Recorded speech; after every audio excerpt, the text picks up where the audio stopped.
very warm welcome to this independent off-tube studio-based commentary of this World Cup fixture in Group K between the Democratic Republic of Congo and Uzbekistan. The two sides have just got underway in Atlanta and already nearly chance. Oh, it's goal already! Uzbekistan have taken the lead inside a minute, but the flag has gone up against their captain, Eldor Shomorodov. Already nearly a huge upset at the start of this game. Early on in Atlanta, Georgia. It's a long, hopeful ball sent forward, and yet he is offside by some way, the Uzbekistan number 14. But a fantastic start to this game nonetheless. It's myself, Luke Ashurst, alongside me is Paul Szczerbakowicz to take you through all the action of the 90 minutes. And well, the situation is laid out pretty clearly for these two. For Uzbekistan, they're basically all but out. I think it's a 7-goal swing they need and hope for results later on this evening to go their way to have any chance of going through as one of the third-place teams. As for the Democratic Republic of Congo, win, and they're through to the knockout stage in the World Cup for the first time in their history. It's one of those games where you go, yep, the DRC probably should win this game, and on paper this should be quite comfortable for the African side. However, we've seen already in this World Cup, it's very rarely played out that way. It is very rarely played out that way, and especially when sides have less to play for, nothing to lose. It's almost like Uzbekistan just want to go for it, and as I say, they went for it, having the ball in the net inside 30 seconds. It was a clear offside. There's no danger of that goal ever being overturned, but it was a superb start from Uzbekistan, and they need to, because they've been a little bit disappointed, but they've lost the ball in midfield. Yeah, they have. Wisser strike from distance. Oh, that's gone horribly wrong for the Newcastle United man. Straight out of play for a goal kick. I'll run you through the lineups in a moment or so. Number of changes made by both managers coming into this one. Sebastian Desabre making the 3 changes from the tight defeat against Colombia. Fabio Cannavaro has made 4 coming into this one. So, rotation made by both managers. For the DRC, those changes have meant that they line up in a bit more of an attacking shape after defeat against Colombia. They were unlucky against the South Americans, I have to say. A narrow 1-0 defeat. They had the chances as well to score in that one. But Daniel Munoz's fantastic second-half finish resigned them to defeat. And as things stand currently, Colombia are set to top this group ahead of Portugal. That game, of course, being played at the same time as this one at the Hard Rock Stadium in Miami. It's also available on the service, but we'll do our best to keep you updated throughout this game. There's a chance that the Democratic Republic of Congo could finish second in this group. There needs to be a 5-goal swing between themselves and Portugal. But all it takes is Colombia to beat Portugal by 2 goals and for themselves to beat Uzbekistan by 3. And all of a sudden it becomes very, very realistic. It does. And there's a big chance that the DRC go through as a second-place team. And I think the way they played against Portugal, they would argue there would be value for finishing second in the group. Colombia have been excellent in their first 2 games, and they'll certainly feel confident of finishing the group in first place against Portugal. But obviously you can't count Portugal out. If Ronaldo has a good game, there's a couple of other really big players in that Portuguese side, of course. So it does make for a fascinating evening tonight. Yeah, it certainly does. Foul there, given away by Mbuku. A stray arm in the face of Nasrallah sees Uzbekistan with a free kick deep inside their own half. Taken long and then easily gathered by the DRC in midfield. Here's Wisser on the near side. Plays it back to Arthur Masuaku, who started last season at Sunderland before being sent on loan to French side Lens. That's a loose pass in midfield there from Mutsami. It's been gathered by Wan-Bissaka, but another opportunity here. Ball into the box is almost tapped in by Shomorodov. Cleared away in the end by Arthur Masuaku inside the 6-yard box. And I have to say, they've started better in possession, have the Democratic Republic of Congo. But on the counter-attack, Uzbekistan causing issues early on. They are, and I think it's down to the fact that potentially DR Congo are thinking so much about the goal difference, getting past this Uzbekistan side, which they should be doing. They're forgetting about the fact that Uzbekistan are fighting, and they've won the ball back in midfield again. Yeah, they have. Here they come now. Shomorodov trying to turn the ball around the corner. Good interception made. Now a chance for Siddiqui to drive forward through midfield. Was he fouled there in the middle? Referee Felix Vea says no, and play will continue, although DRC have won the ball back over on the far side. Here it is with Mbuku. Ball down the far side, feeds Wisser, surrounded by 2 in white. Was brought down from behind. Again, Felix Vea says no foul, and play will continue with the Asian side in possession, moving it from side to side along the back. Here it is now in midfield with Mozgovoy. Back to Urazov. Orazov back into Mozgovoy once more. Fires it onto the near side for Alizakanov, who's lost out to Kipenga. Good bit of play there from the Congolese number 9. Plays it into midfield now for Sadiki. Now looking for Bakambu. That pass is intercepted, and then the challenge comes in midfield from Bemba, who stepped high up the field, and he's done well to win a throw-in. Quickly taken by Maswaku on the near side into Mutasami, who came into this World Cup with a massive afro, but seems to have tied it up for this game. That tends to mean that players see it as quite a serious moment in the tournament to have your hair tied back like that. As ball over on the far side with Mbuku now, trying to bring the ball forward. He's held up well by Kamadamov. Onto the near side for Maswaku. Maswaku down the line to Kipenga. Kipenga tries to turn away from his man, but he's challenged well in the end by Nasralayev, who will attempt to bring the ball forward. He's been held up well though and forced to go back to Kusanov. Here it is on the near side with Shukurov. Back now all the way over onto the far side for Orazov. Orazov takes his time over it, rolls his fuss over the ball before laying it back off to Abdukadir Kusanov. Here it is with Ashamaratov, who's forced all the way back to his goalkeeper Nemetov, and all of a sudden Uzbekistan slow the ball down long enough to give me a chance to run you through the lineups for the Democratic Republic of Congo. It's Mpasi Nizao in goal, back four of Masuaku, Twanzebe and Bemba and Wan-Bissaka, midfield four of Kipenga, Sadiki, Mutasami and Mbuku, with a front two of Wissa and Bakambu. As for Uzbekistan, it's Nemetov in goal, a back four of Ashamatov, Kusanov and Urazov, midfield four of Alizanov, Mozgovoy, Shudakov and Nasralayev, and then a front three of Kamadov, Shomorodov and Faizalayev. As the Democratic Republic trying to come through in the midfield now, but ball given away once more. But Uzbekistan have the ball back again along their back three.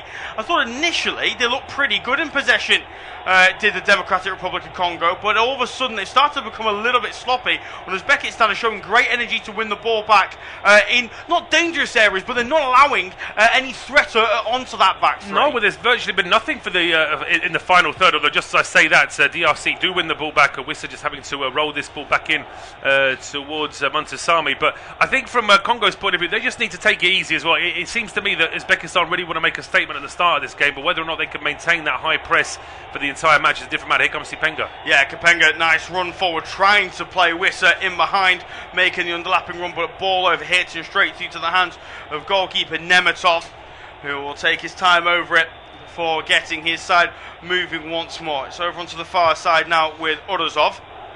He opens his body for launching a long left-footed ball over the top towards Faizalayev, but it's a massively overhit from the centre half, and the DRC have the ball back once more. Here it is with Maswaku into the midfield now for Mutasami. Was he fouled there from behind? Referee says no. Opportunity now for Uzbekistan to come forward. Here it is onto the near side with Hamadov. Hamadov back inside looking towards Mozgovoy. His touch let him down. He's forced to go back to Kusanov. Back to Mozgovoy once more though, as Wissa tries to put a bit of a squeeze on. Kusanov floats a lofted right-footed ball over into the far side, looking towards Nasralayev. It's slightly overhit, and Nasralayev I thought did well just to keep it in, but no, it has bounced out of play for a throw-in over on the far side. Just under 10 minutes gone in both the games in Group K this evening. Independent off-tube studio-based commentary is DRC 0, Uzbekistan 0. It's also Colombia 0, Portugal 0. As things stand, the Democratic Republic of Congo will be knocked out, only hitting 2 points, and it'll be Colombia that top the group ahead of Portugal. Chip ball in towards the penalty area is not a bad one, and it's actually been flicked on pretty well. The strike's coming. Oh, Uzbekistan are taking the lead. It's Shomorodov with it. It's unbelievable play. Alive with the flick, a flick that looked pretty innocuous to be honest, but Shomorodov has gone on the end of it, floated it over the top of the goalkeeper, and inside 10 minutes, Uzbekistan take the lead for the first time in a World Cup. Unbelievable. Look at the reaction of those players, look at the fans. Mpasi just looking at, back towards his teammates as he's taken a deflection as he flicked it. I mean, it's really great work to even get on the end of it, but once again, those DRC defenders are very slow to react. Yeah, they certainly are. I mean, it's a fantastic goal, take nothing away from Uzbekistan, Faisal Aliyev, who got the goal in the first game against Colombia. There's no deflection there. No, there isn't. Lays it off to Shomurodov, the captain. And I tell you what, that is some finish from the number 14. It really is. Experienced 30-year-old, finding the back of the net. Questions of and passing Nizal's positioning, but Shomurodov won't care one bit. He has his first ever World Cup goal. The Istanbul Başakşehir striker is Uzbekistan's second ever World Cup goal. 45th strikes for his nation in 93 appearances. And well, what a moment that is for Fabio Cannavaro's side. All of a sudden, they are set to finish third in a World Cup group. It won't be enough to qualify. The goal difference swing needs to be a hell of a lot more. They need to look for another 6 goals to turn the goal difference around. However, in your first ever World Cup, to finish third on 3 points and win a game would be absolutely huge for Uzbekistani football. Oh, it certainly would. What a moment for the captain as well to get a goal like that. The quick thinking and the technique, but now it's Congo on the attack. Throw on here from Masuaku. Yeah, long throw into the penalty area from Masuaku. Not cleared initially, but eventually Mozgovoy will do well enough to get on the end of it and launch it long down the other end of the field. This is the worst possible start for the Democratic Republic of Congo. They did really well to come back from 1-0 down against Portugal, but you look at it now and you say, well, they've got it all to do against the side who, under Fabio Cannavaro, have been relatively resolute outside of this World Cup in defence, and they're probably just going to put 11 men behind the ball and hold on to this one. Well, they are, and I think that it's not as if Congo can say this has come from nowhere, because Uzbekistan had the ball in the net inside the first 20 seconds, and they were pressing high up the field. They had a couple of other chances to win the ball back as well. All of that inside the first 11 minutes. So, as I say, this lead is very much deserved, and they've won the ball back in midfield again. Yeah, they have done, and they're coming down the far side now with Nasr Aliyev. Cuts back in on his right boot, and will play it into midfield for Shukurov. Shukurov now into Mozgovoy. He'll go all the way back to Abdirkadir Kusanov. 22 years of age. He's one of the youngest in the Uzbekistan squad, but probably the highest pedigree footballer. I'm pretty sure his market value alone makes up at 90% of the market value of this Uzbekistan squad. But there's certainly some greater than their parts, this Uzbekistan side, and they're showing that this evening. As here they come forward once again. Here's the goal scorer, Shomurodov, trying to play the ball in behind, looking towards Faisal Aliyev. It's been intercepted well by Mbemba, and then Masuaku tries to get it cleared down the near side. It's been blocked. An opportunity now for Uzbekistan as they come towards the penalty area. It was Ali Kunov who was bringing it forward, and he's been thwarted in the end by Axel Twanzebe. But it's really poor again from the DRC along the back four, and they look really, really sluggish in the Atlanta Heat tonight. Well, they did. I mean, Wan-Bissaka cut that first ball out. Masuaku was just guiding it out to let it go out for a throw. Then suddenly he was surprised to see the ball was still in play. And it was just as well that Tuanzebe was covering to knock it out for a corner. But it's the first set piece of the game. Faisal Aliyev to swing this one in. Right-footed out swinger from the 22-year-old who's looked dangerous so far in this game, getting the assist for the opening goal. Ball swung towards a penalty spot. Free kick given by our German referee Felix Fire for a challenge on Noah Sadiki inside the penalty area. Breakout season for him. One of Sunderland's best players in their fantastic campaign back in the Premier League this season just gone. Plenty keeping strong eyes on him over the course of this World Cup. He hasn't been an ever-present in this DRC side, it has to be said, but starting this evening he's not really been too available so far. But here they come now, the Democratic Republic of Congo, with Kapenga down this near side. His pass looking towards Bakambu, intercepted well, but he keeps hold of the ball and turns away from a couple in white. Here comes Kapenga down the left-hand side, wanted the ball into the box, eventually will swing it into the penalty area, headed away well in the end by Ashurst. And, almost a half-decent looking counter-attack there for Uzbekistan, and in the end, they've lost the ball and then given away a free kick after Masuaku is absolutely flattened on the near side, trying to come down the DRC left. It was, I think it was Mozgovoy, he brought him down. Either way, play will continue after the free kick was taken. Just under 15 minutes gone at the Mercedes-Benz Stadium. It's independent off-tube studio-based commentary. Democratic Republic of Congo 0, Uzbekistan 1. The goal from 30-year-old Shomurodov, the difference between the two sides at the moment. And it's all to do for the Democratic Republic of Congo if they're going to qualify for their first ever knockout phase this year's World Cup. only ever qualified for the World Cup once before this year when the country was known as Zaire. Pretty famous World Cup campaign, despite losing all of their group stage games. They were probably the best African nation at the time, were Zaire, and political troubles, I think it's fair to say, led to a tumultuous World Cup tournament when they were beaten by both Scotland and Brazil. It did, and it's, if memory serves me correctly, although it was before my time, but I haven't seen footage of it since, that were they the ones that didn't know that they had to back off from a free kick? Well, that's the story that gets told, isn't it? I think what I think is actually the case was they were trying to make a statement against the country's government and almost attempting to embarrass the country to prove a point, and that's why they did what they did, booting that ball away in that Brazil game from the free kick. But yeah, in 1974, that was indeed the team that did that. But they've given a pretty good account of themselves on this occasion at the World Cup. Have Sebastian de Sabre's side, and well, up until this evening, they've actually been really quite impressive, particularly in possession. But tonight, they've been disappointing in midfield, despite the addition of Noah Siddiqui. The back four have looked lethargic, to say the least. And well, at the moment, they're crashing out, finishing bottom of Group K. It's interesting to know, by the way, all four of the back four for the Democratic Republic of Congo have played in England previously. And I wonder, maybe particularly for Twanzebe and Wan-Bissaka, who played in England pretty much their entire career, whether the 31-degree heat in Atlanta tonight is affecting them, because they've certainly not looked as quick as they normally do, at least on English shores. I'll bring Paul in a second, because here's Kapenga down the near side for the DRC, trying to strain to the penalty area. Ball towards the back post, is the ball straight. Oh, what a goal that is! And Buku, the 24-year-old, has equalised for the Democratic Republic of Congo, and it's an absolute screamer on his left boot. The Montpellier man has equalised for the African side. It's exactly what they needed. A strong response from the early Uzbekistan goal, and we're back level. DRC 1, Uzbekistan 1. Well, you say it's a strong response. It has been a strong response in terms of possession, but there's been nothing in terms of chances. That goal has come from absolutely nowhere, the way Mabuku has hit this. Ball is on the right-hand side. It's all going slowly here for DRC, still inside their own half, but it's a quick turn, and as that ball is played through the middle, there's space here down the left-hand side. It was actually Mabuku that won it back in midfield. Masuaku then finds Sipenga, and as Kipenga gets in towards the penalty area, I mean, the thought that he just uses the bounce from his first touch and he smashes it into the near post. I would criticise the goalkeeper, but nobody's expecting him to shoot from there. No, they're certainly not. It's a chance started and finished by Montpellier's Nathaniel Mabuku, and it's a fantastic finish from the 24-year-old.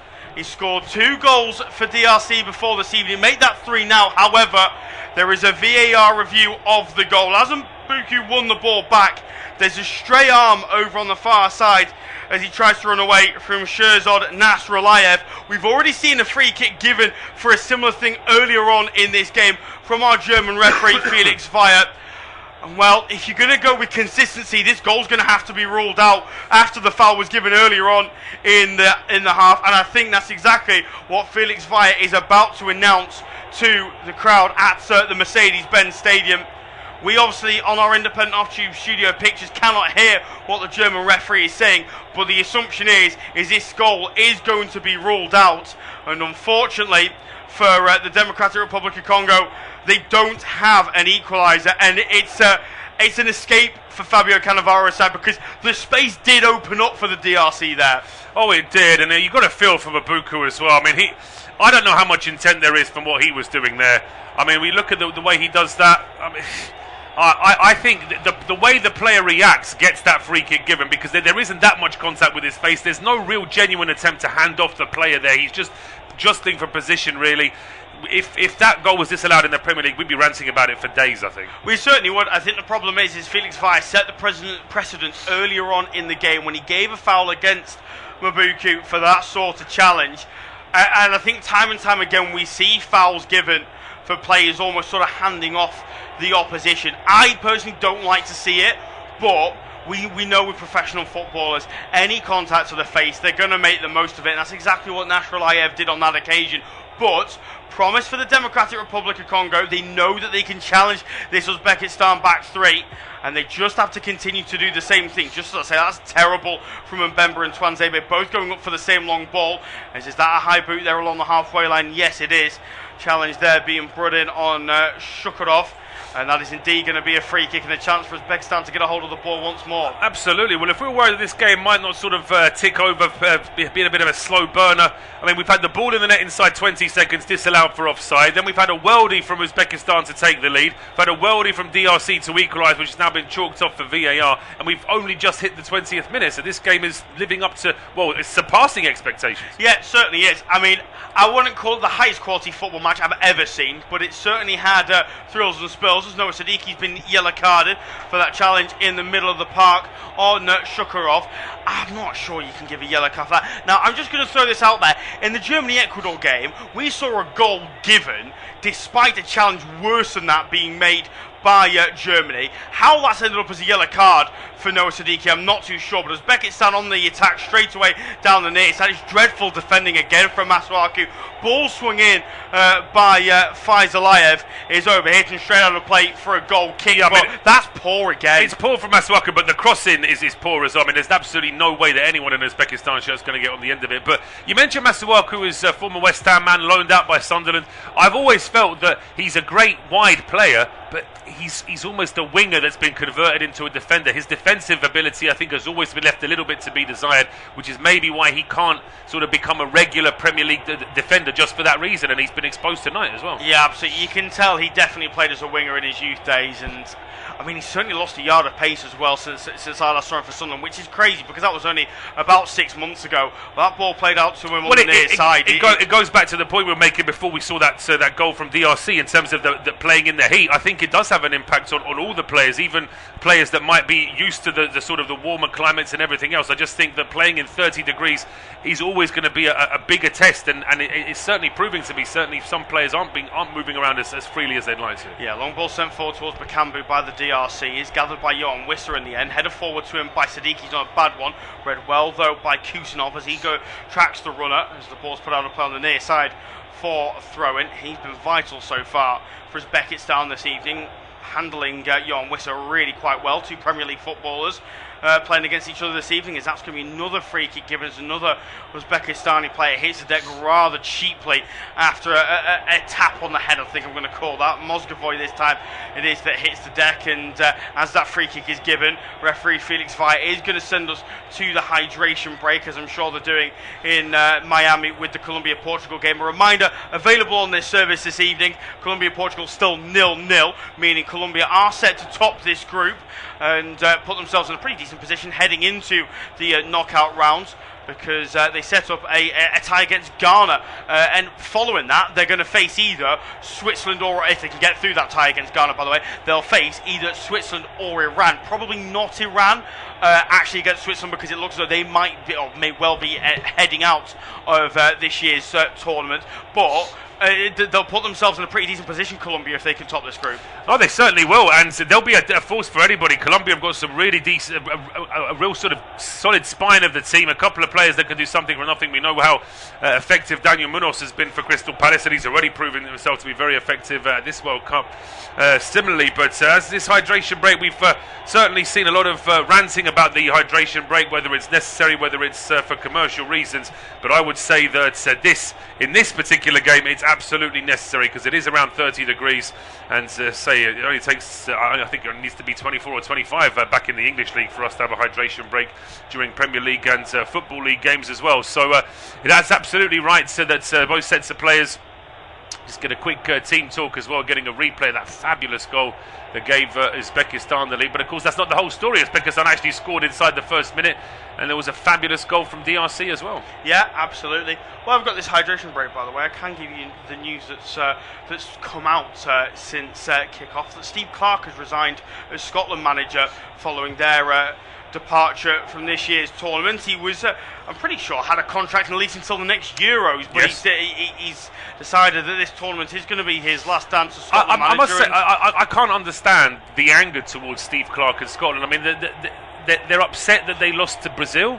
I think what the upset is that I think he got the teams wrong in the Morocco-Brazil games. I think he should have gone with the more expansive side against Morocco, and probably should have tried to get the points earlier on, rather than play for a draw against Morocco and leave yourself with a task. And that's completely fair, but I mean, I think I agree with you. There shouldn't be too much. Realistically, I think even if the team selection was different, being blunt, I still would have expected Scotland to lose to Morocco and Brazil anyway. Yeah, I think I would as well. But I don't know. It's a really tricky one. I always thought that this was going to be Steve Clarke's last dance as Scotland manager anyway. But there's such a lack of options. I think that Scotland feel they can attract, that they were desperate for him to stay on. But that's by the side now, as we're just about to get underway. And because of the end of the hydration break, we're into the second quarter of this one in Atlanta. Independent off-tube studio-based commentary. DRC 0, Uzbekistan 1. I'm going to hand it over to Paul to take us through to half-time. Thank you very much, Luke. Yes, and it starts off with a free kick to Uzbekistan just at the edge of their own penalty area. That was for a foul on Urazov just before our referee Felix Vea stopped players. So Nematov, the goalkeeper, sending a long ball over the halfway line. Masuaku with a good confident header, but that one drops straight to Mozgovoy, who plays the ball over the top, looking for Shmorodov. The ball just gets away from him, but it is going to be a corner. There's just a nervousness about DRC. I just wonder if they just assumed that this was going to be a game where they were going to be in attacking possession for the whole of 90 minutes, and perhaps the fact that Uzbekistan have actually come out with some real attacking extent, it just seems to have derailed DRC a little bit. Yeah, I think it has done. I think that, it almost feels like the back four have come into this one a little bit undercooked and just don't seem capable of dealing with the pace of this Uzbekistan attack and those quick balls over the top. Well, here's an outswinger from Faizullah. He's put a lot of height on that one. He's heading towards the other side of the penalty area. It just gets away from Shmorodov, and then it's cleared all the way to the halfway line. Last man back there was Nasrulayev, and he almost makes a mess of that. He just about gets the ball away from the advancing DRC players. The ball's now been played over to Wan-Bissaka. He just about keeps control of it before he rolls it back in towards his defensive line, and Bemba and Tuanzebe now exchanging passes. It's with Noah Siddiqui. Uzbekistan playing a relatively high line. They're not sort of pushing towards the halfway line, but they're not trying to make it too easy for Congo to get any kind of real attacking possession. Tuanzebe now down the left-hand side towards Masuaku, and he dances away from two, and he's got support here in Kapenga as well, and he gets to the byline, gets that ball, and it's a low cross. Oh, it's a really risky sliding challenge there from Mozgovoy. He gets away with that one. He was almost playing a square pass off the slide to an opposition player, but it's been cleared to the halfway line, and Shmorodov didn't see that ball initially. He actually had a chance to control it on the run, but the ball comes off his heel, and it's back into DRC possession here with Siddiqui, immediately being hassled here in the middle of the park, but he gets that ball away from Kamedov over towards Masuaku, back in towards Tuanzebe. He thought about the long ball, but again, you can see those Uzbekistan players just moving forward a couple of extra yards, making it a little bit more difficult for Wissa to get on the end of anything. But Kambu as well, they barely had any of the ball at all. But here is Mabuku. Very unfortunate to have had that goal disallowed, in my opinion. He whips a ball in. It's a decent ball, but it's a decent clearance from Kusanov as well. Over to Masuaku, trying to keep this attacking pressure alive here for DRC. Kipenga now getting all the way towards the byline. He's got two Uzbek players closing him down, and he wins his side of throw in an attacking position. Yeah, he's looked relatively dangerous, Kipenga, I thought, down this near side, but weirdly enough, despite playing in front two, not really getting much support from Wissa or Bakambu. They've almost been told just to stay within the width of the penalty area, which I think is fine when you're playing one lone striker, but when you're playing two, someone's got to be a bit more mobile and come and support out wide, and that's just not been the case so far. Well, they've taken a short throw after having first limbered up for a long one, and it's played across towards the edge of the 6-yard box, where Wissa, leaning back, sort of swiping at it with his left foot, in the end sends it over the bar. They worked that really well to the Democratic Republic of Congo. It's really clever. I don't think they've got a chance, from long throws into the penalty area from Masuaku. He's really physical.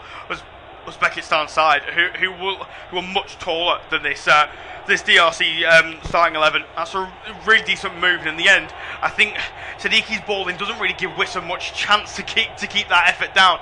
Comes away over the crossbar, but better from the African side. Well, here comes Uzbekistan now. A quick ball played across from the left hand side, and then a back heel towards the edge of the area. Very quick thinking there from Alizayev, but it's been cleared back into midfield, and then Kusanov with a little bit of a slide. I thought there might have been a foul there in favour of DRC. Referee says play on.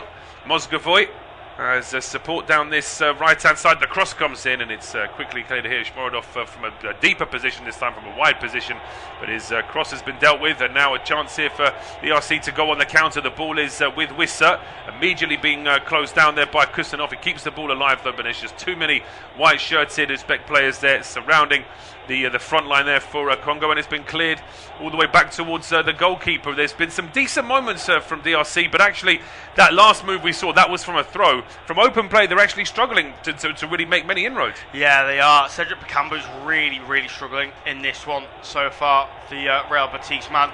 You'd have thought this heat wouldn't be too foreign to him, but he just cannot get in the game at all. Well, just as you say that, the ball's played. That's the first time he's actually had a chance to run onto a through ball. As it turns out, he was in an offside position as Mabuka was playing that through to him. I think the other reason that we're sort of Bakambu stands out as being sort of isolated is that Yohan Wissa naturally always drops deeper. He's going to almost start off in a midfield position.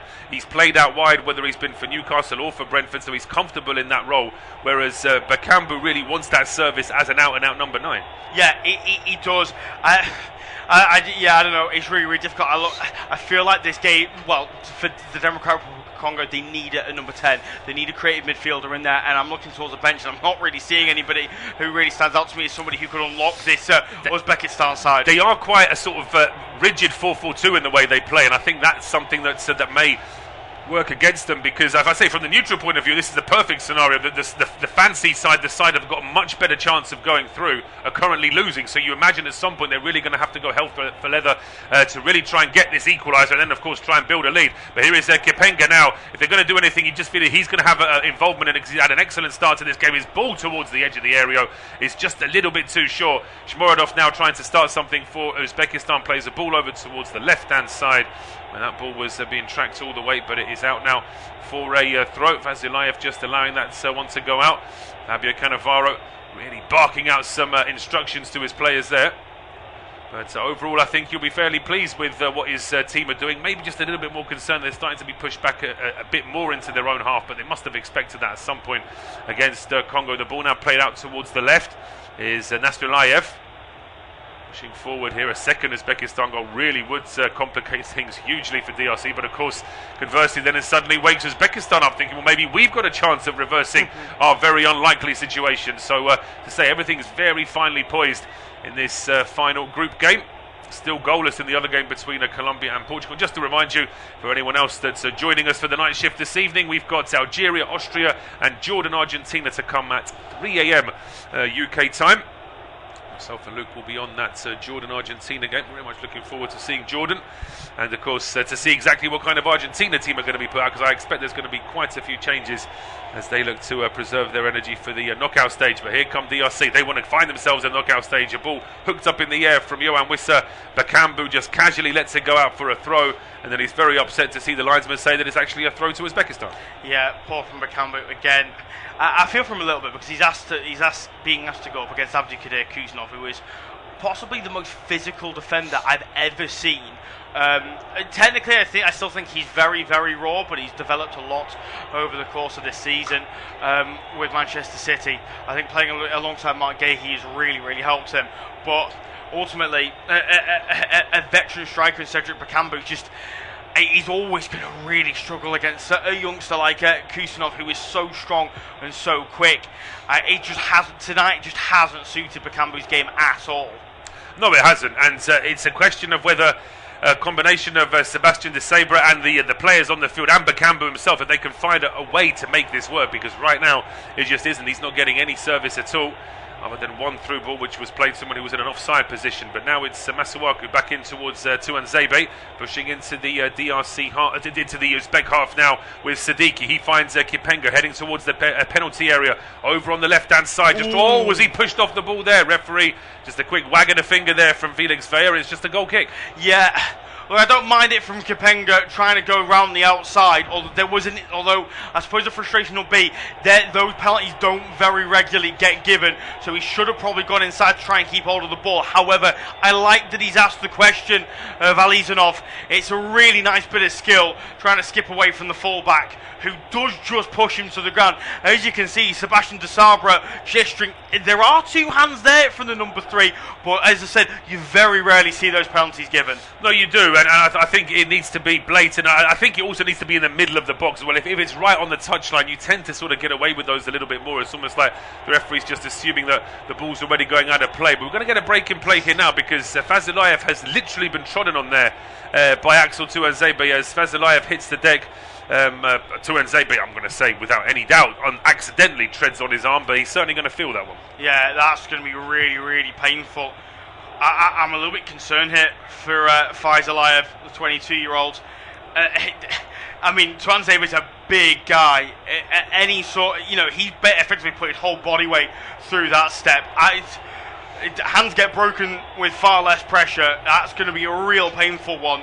And it's one of those where I'm not sure how you can continue after that sort of collision. That's going to be really, really difficult to come back from. Well, it is, and he's just being checked over now. Still hasn't been able to get up. He's sort of pointing at Tuanzebe. It's nice to see Tuanzebe giving him a quick handshake there as well, because there's absolutely no malice intended. Although there was a little push to sort of start the foul, if you like. There might have been a little bit of a foul there to start with anyway. I think that's why Cannavaro was appealing to the referee. I don't think he had any issue with the arm being trodden on. He wasn't suggesting there was anything deliberate, but there was actually a push in the back which caused Fazulayev to fall over in the first place. Yeah, that's just one of those, though, isn't it, where you get a little bit of a nudge as you go up for a header. Well, that's it. I mean, malicious. If we're going to see a deliberate two-handed push in the box not given as a penalty, that little bit of contact as they're jostling for position is not going to get given either. No, it certainly isn't. No malice in it at all from Axel Tuanzebe. It's just one of those freak incidents that happens. He's getting his hand strapped up now on the near side. Is Fazulayev. I'd be very, very shocked if he continues though. Yeah, I'd be surprised as well. They probably do want him to though, just because of how big a player he is for Fabio Cannavaro's team. But in the meantime, they are briefly down to 10 men. A throw-on's been taken. It was an unusual throw, I have to say, from the number 5, Ashurst. It just seems to be sort of bounced straight away off the turf and made it very difficult for his teammate to control it. But they've worked very hard here at Uzbekistan, which is not the first time or the last time I think we're going to be saying that this evening, because they really have come out with a really good intent tonight. Yeah, they have. They've done brilliantly well to pen the Democratic Republic of Congo in their own half there and cause issues. Really, really good bit of plays. Well, that's a horrible scratch there on the shin of Alizanov.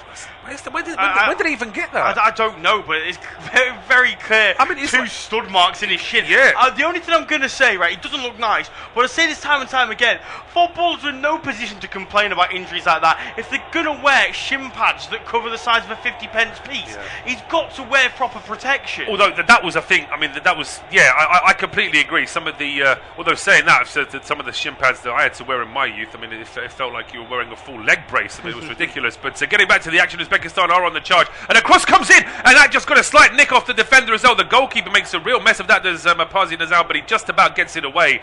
I'm trying to find a reason why he made such a mess of that. I think there was a deflection, but Uzbekistan have won the ball back high up the field. The cross coming in from the right-hand side is deflected towards the edge of the area. Shmurodov then holds it up. It's played back towards the right-hand side. Keeps alive here as Ziaev gets it into the penalty area, and it's Wan-Bissaka just hacks at it, and eventually it's cleared out for a corner. But I mean, the Democratic Republic of Congo, their defence is all over the place, and I've no idea what Mapazi's doing there. No, I don't either. I don't even look like it took a deflection. I don't know why he doesn't just grab a hold of the ball, but they look out of it, the back four. They're all jogging everywhere. They all look like they're running through treacle. Wan-Bissaka, who, in my opinion, is one of the better defenders in the Premier League at the fullback position, it just panics, hesitation, indecision, whatever you want to call it, panics and kicks the ball off for a corner, which Uzbekistan almost create a chance from. Yeah, it was an out-swinging corner. There's a player down inside the box. The referee is giving a free kick to DRC for a handball from the man that went down expecting to get a penalty.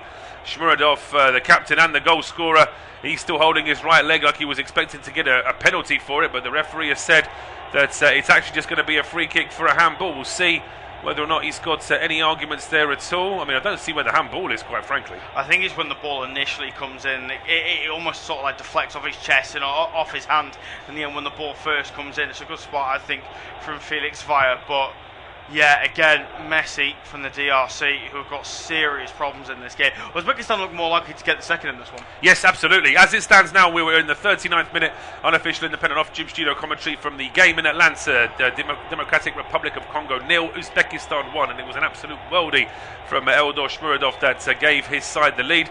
And Luke is absolutely right. As it stands now, if there was a next goal, a swingometer, then it's far more likely to see Uzbekistan doubling their lead than it is for DRC to get an an equaliser. But that said, the equaliser that DRC had, which was chalked off for a foul, came out of absolutely nowhere. So they have got that in their locker. They have got a couple of players that can do something out of nothing. Mabuku, certainly Wissa if he gets the service. Kipenga on the left-hand side has looked good. So it's certainly not as if DRC are out of it, but the problem is they look so exposed at the back. Yeah, they really do. I'm just baffled by it. I really am. We'll put it on the heat for now and say, do you know what? Yeah, it is 31 degrees. Well, all I'm going to say is none of the Uzbekistani players seem to be struggling. And I'm not being funny. It's not like they play in a country that's used to hot climates. Most of them play in the domestic league of Uzbekistan. And as far as I'm aware, it's not exactly a roasting hot country where they regularly see 31 degree heat. So I can't really put it down to the heat. It just feels like they're all completely off the boil. Well, it does. I think they've underestimated their opponents tonight. That's what it seems to be like. It seems to be the amount of attacking press and the amount of intent from Uzbekistan just seems to have derailed Sebastian de Sabre's side more than I was expecting. The fact maybe because they've already had the ball in the net inside 20 seconds, suddenly the Congo players, oh my goodness, where's this come from? And before you know it, they've taken the lead with that fantastic bit of ingenuity from Shmurodov, and now they really are up against it. But as we know, the Uzbekistan defence can be got at, but they just haven't been able to do it so far. Yeah, I mean, one thing I would say as well, from a DRC point of view, is they have got a fantastic manager in Sebastian de Sabre who knows what he's doing in terms of turning games around. He's got a fantastic record as DRC head coach. From 27 of the 50 games he's managed coming into this one, so he knows exactly what he's doing, and I would trust him to be able to turn this one around. But obviously there's only so much the manager can do before the players need to start stepping up, as there's a chance over on the far side for Wan-Bissaka to get at his man, but eventually the chance comes in and a corner given. Corner given, and the man with the injured arm, Vezalayev, he certainly seems to be okay for the time being. Looked like he was going to have some problem moving around, but he certainly looks okay. It's going to be a corner kick now to DRC here on the right-hand side. And it's going to be an in-swinger. Looks like it's going to be whipped in at pace, and it really is whipped in at pace. The goalkeeper comes out, makes a decent punch on that one. Wasn't too far away from reaching its intended target. Ipenga now keeping the ball alive, going back towards Wan-Bissaka, who was the last man on the halfway line, but his first thought is to roll it back towards Mapasi. Wan-Bissaka then gets it back, but in the meantime Uzbekistan have pushed forward about 10-15 yards away from their own penalty area, so all of a sudden that attacking option for a long ball has completely gone here for DRC. They're just going to have to try and start again on the halfway line in Bemba. Then it's Mabuku trying to get a ball down the right-hand side, but again, just too many Uzbekistan players in the way. And then Ashurst then playing this back, and it's cleared over the halfway line. It will be chased, but it's easily picked off there in the end by Mbemba. Over to Wan-Bissaka, who's still on the left-hand side, having found himself there, trying to mop up that previous corner. Now he's just rolled this ball forward towards Montesami. Montesami lifts one in for Johan Wissa. That's a horrible challenge there, and that's going to be a free kick with a card all day long. So Kusanov, he's always due a yellow card the way he plays. He was already on a yellow card from a previous game, so if the very unlikely happens that Uzbekistan do get through to the knockout stage, they will have to play the first game without Kusanov. And that's exactly what I mean about the sort of positional naivety and him being quite a raw centre-half. He's got the physical attributes to get back at his man when he's caught out of position, but he's not quick enough to get back that quickly. I mean, he's caught appealing for offside. You've just got to do everything you can to get back, and he absolutely wipes out Johan Wissa. I think if Wissa is 10 yards further in field, he's off there, Kusanov. Well, and that's a bad tackle. It is a bad tackle. Kipenga takes a free kick, and he actually tries to catch out the goalkeeper at the near post. It is nodded clear. I think it was Udazov that got there just ahead of his goalkeeper. Played back towards Kipenga now on this left-hand side. Plays it to Mabuka, who has his pass cut out there by Nasrulayev, who then clears it towards the halfway line. I mean, if Kusanov did that challenge in the Premier League, we'd be saying, well, how has he been in the Premier League for 3 seasons? There's no way he'd get away with that. It was just a really, really nasty lunge, and absolutely no attempt to play the ball at all as it's hooked back in to the penalty area. The goalkeeper comes out, doesn't make a save. There's 2 players hitting the deck, and as DRC were praying for a penalty there potentially, unfortunately it's the offside that trumps all of that, and it'll just be a free kick to Uzbekistan. Honestly, over the last, I'd say, 4 days or so, as the group stages have reached their climax, I'm seeing way too many offsides from top quality players who have been caught looking along the line and still being flagged for offside. It's really, really bad. I mean, I'll be honest, right? during this World Cup, I think I've seen a lack of quality from two groups of players. Goalkeepers, the standard of goalkeeping at this World Cup has been dreadful, and then forward players trying to run in behind. It's been so poor, the number of offsides we've seen so far in this World Cup, and that's another example of it there. Bakambu is looking right across the line, trying to hold his run, and he just keeps stuttering. Wait, you're looking all across the line. Uzbekistan aren't biting. You've just got to hold your line and not get caught offside. To me, I think that everything that they've tried to do in this game has just been has been spoiled by the fact that Uzbekistan have been much better than Congo were expecting, and as a result of that, they are now just in a little bit of trouble. We're going to get, is that a 3 or is that a 7 that's just been displayed there by our fourth official? As the boy is a 7, it's rolled all the way back now towards Mapanzi Nazao. It's cleared it over the halfway line. I must say, I was watching the England game earlier. I don't know how they managed to only get 3 minutes of added time in that first half when they had injuries and a hydration break as well. But in any case, the ball now played back towards the DRC goalkeeper again. And they try again. I suppose from DRC's point of view, they'll be happy because at least it means that they've got a bit more time to try and unsettle this Uzbekistan side. And they have just been starting to make a little bit more of an inroad now, but it's still not enough. No, it's not enough. I am a little bit, I will say, I am a bit disappointed by the Democratic Republic of Congo. I've, obviously sung their praises a lot after the first 2 games coming into this one. But one thing I would say, over the course of this first half, not many teams are set up to be the favourites going into games. I'll break off because that's a half-decent looking ball in. Will head away. That should go for a corner over on the far side. Kapenga gets the cross in. It won't quite reach that far side, and it's actually been hooked and cleared a long way up the field by Fazlilayev. But DRC winning back in midfield. That's really good work there from Sadiq. He gets the ball to the edge of the area, but again, the first thought from Bakambu is just to roll the ball back at the edge of the D. Here comes Kipenga again down the left-hand side. Dances away from 2. Lifts the ball into the penalty area. Easy save there for Nematov, who then boots it long and boots it a little bit crooked as well. Although Shmorodov will chase it, the goalkeeper immediately puts his hands up to apologise. The nerve he has to tell his captain, we'll get a bit further forward. I mean, it doesn't matter where his captain was stood, that he wasn't going to keep that one in play. No, he certainly wasn't. It wasn't a great long ball forward as Kapenga once again driving down this near side. Really impressive stuff from him. Yeah, they need to exploit the fact that Kusadov's on a yellow card as well, because that's certainly going to make things a little bit easier in front of the penalty area as they've won the ball back just as it looked like Uzbekistan winning. Now Wissa lifts the ball into the 6-yard box. It's too short for Bakambu.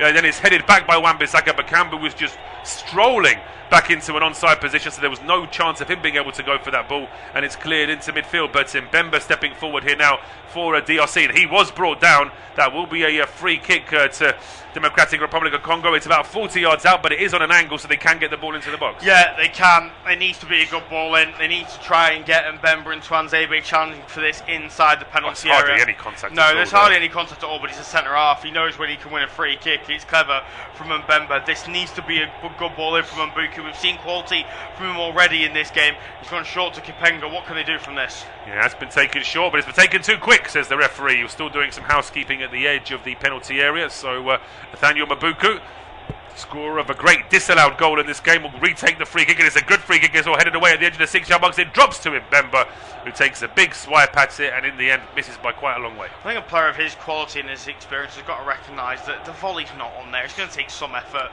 to beat the goalkeeper. The near post, loft the right-footed ball back in. Uzbekistan aren't properly settled, and you've got 3 or 4 options. There was a square ball to Siddiqui just there. And it's about decision-making at this level of football. It's so poor from Mbemba. I was just about to get, as much as we've criticised Democratic Republic of Congo, I was just about to give them an excuse earlier on and say, look, when you're so often set up as the underdog, as the DRC so often do, it can be hard to play as the favourites in a game. And I do understand that from a certain point of view. But when you look at the players they've got on the pitch, they've got to be able to offer something a little bit more. I mean, Wissa often plays in a better team than his opposition at Newcastle.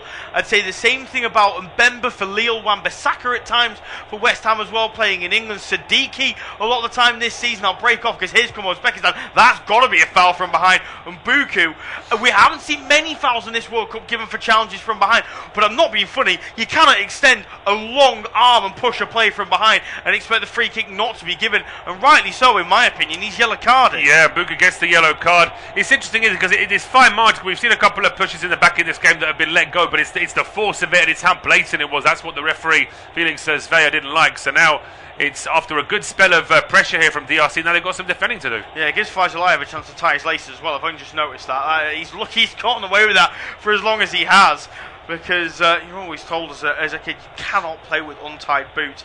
He's just asking for trouble. That's Paulo from Mbuga. I think that's pretty lazy as well from the number 7. He knows he's been caught wrong side of his man. He's got to chase back and put the challenge in. I'm old enough to remember when head of games would make you tie your laces together, your two shoes together, if you didn't tie your laces on a football field. That's how it was. I'm assuming they're not allowed to do that in schools anymore. But no. In any case, it's going to be a free kick now in a very good position here, just outside the DRC penalty area. Got to hit it, haven't you? Yeah, I think so. It's too central. If you try and loft this ball in, the goalkeeper's going to see it coming from last week. If you try and play it square, everyone's going to push forward 5 yards and everyone's offside. So it's inviting a strike, really. And it's Fazilayev standing over it, or indeed Kamarov. And it's going to be Fazilayev. Oh, he's lifted it just over the bar.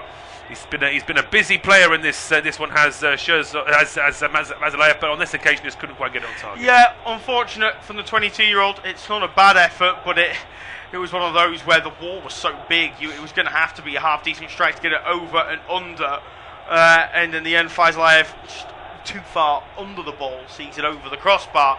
And the DRC get away with it, but it looks as though they're going to go in at half-time trailing, unlike in the other game where it's Colombia 0, Portugal 0 at Hard Rock Stadium. A break off, long ball sent forward towards Johan Wissa, massively overhit, skips off the service and straight through to the hands of goalkeeper Nemetov. Yeah, absolutely. So do DRC need to make changes in personnel, or is it a case of them getting a bit of a rocket at half-time and just trying to be a little bit more... They've already had the hydration break. If they didn't get a rocket, the hydration break, I don't think a rocket's going to work at half-time. I think there are going to need to be changes made. Mutasami has not been involved in this game at all. The midfielder Bakambu's been dreadful. Masuaku and Wan-Bissaka have struggled. I think they're going to have to make at least one change at half-time and potentially even change the system as well, although we know Sebastian de Sabra does like this 4-4-2. He does, and he may feel as though he's a little bit bound to use that. But whether or not he's able to get one of his midfielders just to have that little bit more of a free role, because right now there does seem to be something missing in that final third for DRC. They've had enough of the ball to be more productive than what they have been so far. We've had pretty much the full 7 minutes now, just a couple of seconds to go until our referee Felix Zvea should be calling time on the first 45 minutes, and it's been an engrossing game here in Atlanta. Ball now back with Tuan Zebe, just goes square to Siddiqui, and he will play the ball forward, and that will be the last pass of this first half. So in Atlanta, Democratic Republic of Congo are trailing against Uzbekistan by a goal to the goal scored by Shmuradov. We're back in 15 minutes.